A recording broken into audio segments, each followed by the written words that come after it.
बलिया मोदी राज में भारत में राम राज्य आ रहा है, भाजपा प्रत्याशी रविंद्र कुशवाहा को जिताएं।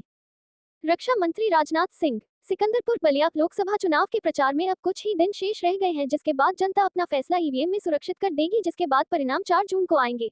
सलेमपुर लोकसभा सीट पर देश के रक्षा मंत्री राजनाथ सिंह भाजपा प्रत्याशी रविंद्र कुशवाहा के समर्थन में सिकंदरपुर विधानसभा क्षेत्र के सिकंदरपुर में गांधी इंटर कॉलेज के मैदान में जनसभा को संबोधित करने पहुंचे। इस दौरान रक्षा मंत्री राजनाथ सिंह ने जनसभा में आए लोगों का हाथ जोड़कर और सर झुकाकर अभिवादन किया। कहा कि यह मां जालपा कल्प की धरती है, बाबा भरेगू की धरती है। इस धरती को गुलाबों की धरती के रूप में हम जानते और पहचानते हैं, जहां मुझे आने का अवसर मिला है। कहा कि जनता हकीकत को समझती है कि किस पार्टी का टेम्पो हाई है और किस पार्टी का टेम्पो हाई नहीं है। 4 चरण के चुनाव संपन्न होने के बाद विश्वभर के राजनीतिक विश्लेषकों का मानना है कि एक बार फिर देश में भाजपा की सरकार नरेंद्र मोदी के नेतृत्व में बनने जा रही है। उन्होंने कहा कि रविंद्र कुशवाहा संबंधों का निर्वहन करना जानते हैं।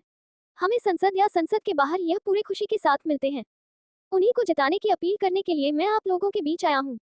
कहा कि नेताओं से आज जनता का विश्वास कम होता जा रहा है, क्योंकि नेताओं की कथनी और करनी में काफी अंतर हो गया है। लेकिन भारतीय जनता पार्टी जो कही वह करी। कहा कि बहुमत में आने के बाद भारतीय जनता पार्टी ने 370 समाप्त कर दिया। अयोध्या की धरती पर भव्य राम मंदिर का निर्माण हुआ। भारत में राम राज्य आ रहा है। दुनिया की कोई ताकत नहीं है जो भारत में राम राज्य को आने से रोक पाए। हमने 3 तलाक की मान्यता को खत्म करके मुस्लिम बहनों को सम्मान दिया। उन्होंने कहा कि इस बार निश्चित रूप से देश में मोदी की सरकार बनने जा रही है।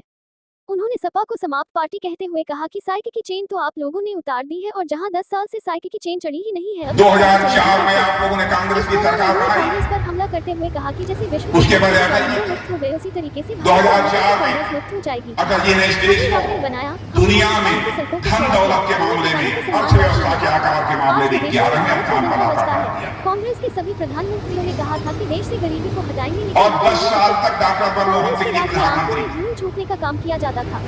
फिर भी हमारा भारत 10 साल तक कांग्रेस की सरकार रहने के बावजूद दुनिया के देशों में धन दौलत के मामले में 11वें स्थान पर ही। नरेंद्र मोदी सरकार ने देश को विकसित और सुरक्षित। मैं किसी प्रधानमंत्री की कभी आलोचना नहीं करता। देश को गरीबी से बाहर। मैं डॉक्टर मनमोहन सिंह जी की भी आलोचना नहीं करना चाहता। भारत को स्थापित किया। मैं नेहरू जी की आलोचना नहीं, इंदिरा जी की आलोचना नहीं, विश्व के मंच पर भारत राजू जी की आलोचना नहीं, सामने आई है। शास्त्री जी का प्रश्न ही नहीं। भारत कुछ बोलता था तो कोई भी गंभीरता से नहीं लेता था, लेकिन अब भारत की एक बात को क्योंकि मैं जानता हूं सुना जाता है और गंभीरता से लिया जाता हर है। प्रधानमंत्री होता है, वो व्यक्ति नहीं होता है, संस्था होता है, उसका सम्मान किया जाए। राष्ट्रीय स्तर पर भारत की एक अलग पहचान बनाई है।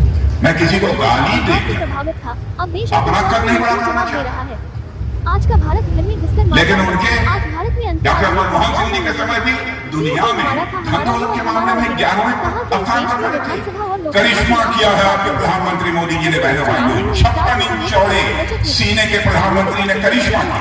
आपके अधिकारों की बचत होगी और निश्चित रूप से भारतीय जनता जो भारत धन दौलत के मामले में 2014 में दुनिया के देशों में 11वें स्थान पर खड़ा था, 7 वर्षों के अंदर ही जंग लेकर आज दुनिया के देशों में 5वें स्थान पर आकर खड़ा।